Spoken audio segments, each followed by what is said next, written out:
శ్రీ పరమాత్మనే నమః. అందరికీ నమస్కారం. ఈ రోజు శ్రీమద్ భగవద్గీతలోని తృతీయ అధ్యాయమైన కర్మయోగంలోని 1వ శ్లోకము.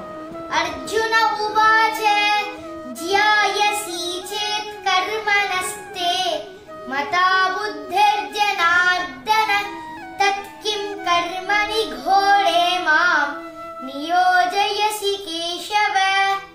భం అర్జునుడు శ్రీకృష్ణుడితో ఇలా పలికింది, ఓ జనార్దన, జ్ఞానం అనేది కర్మ కంటే శ్రేష్టమైనదైతే మరి ఈ ఘోరమైన యుద్ధం నన్ను ఎందుకు చేయమంటున్నావు?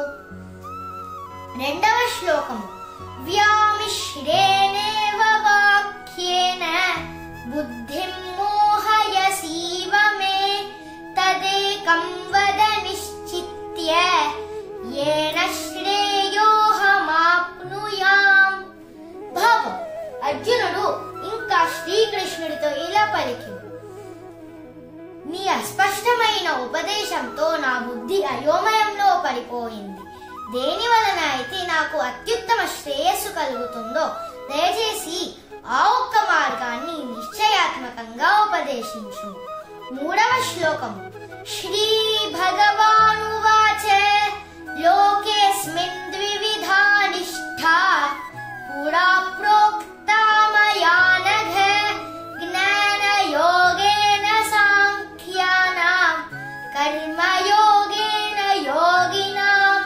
భావం, శ్రీకృష్ణుడు అర్జునుడితో ఇలా పలికింది, ఓ పాపరహితుడా, భగవత్ ప్రాప్తికి ఉన్న 2 మార్గములు ఇంతకు పూర్వమే నాచే చెప్పబడినవి. ధ్యాన నిష్ఠయందు ఆసక్తి కలవారికి జ్ఞాన మార్గము మరియు పనుల పట్ల ఆసక్తి కలవారికి కర్మ మార్గము. ఓం